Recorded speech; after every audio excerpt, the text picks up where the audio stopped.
in case of everyday's thing, like if you play something and you have a better understanding of the piece, not just playing the notes, it's easier to play. And that's also kind of a part of a mental game and mental knowledge. And also when you go on stage, so many times the approach, like how you can get over of the stage fright and is a very strong factor on your performance.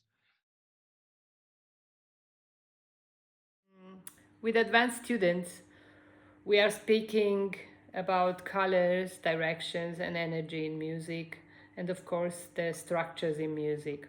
They usually know already what to do in matters of technique. If not, we go back to basics.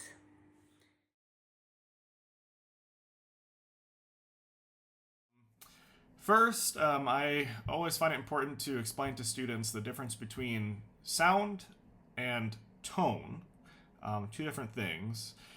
So for sound, I mean, the big concept is that you need to make the reed vibrate fully all the time to have good sound production on the clarinet. That's how sound is created on the clarinet, the reed vibrating. So that's the first distinction there. I always have them take their mouthpiece with the reed on it, look at it from the side, look in the light, see where the reed meets the mouthpiece. It's going to be different, obviously, for every mouthpiece that's out there. And where the light stops, right, where the reed meets the mouthpiece, is that point approximately where your lower lip should go, because everything above that, in theory, is going to be, or has the ability to vibrate inside your mouth.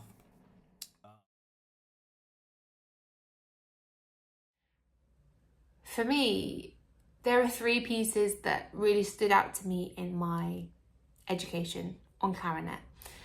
The first being the most obvious, the Mozart Clarinet Concerto, I think is so incredibly important, not only for technique and musical style, but just phrasing and, you know, looking at it as a piece of music as a whole and the interpretation of it.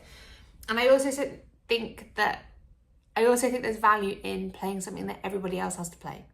And it's just the standard repertoire. And as much as I tried to resist that when I was in my undergrad, I think it's one of the most important pieces of literature. The second is a very personal one because it stands out to me a lot. And being British, it's John Ireland's Fantasy Sonata for clarinet. It's the first real challenging solo piece that I attempted to play in my undergrad. And, you know, I'd never before had to leap around the clarinet with as much grace, and particularly using the high notes. And it was the first time I really started using like alternative fingerings. And yeah, so that really stuck out to me as something that was a real challenge, and it really helped me step up my game. And also it's just beautiful, and I think it's a really underplayed and underrated piece of clarinet music.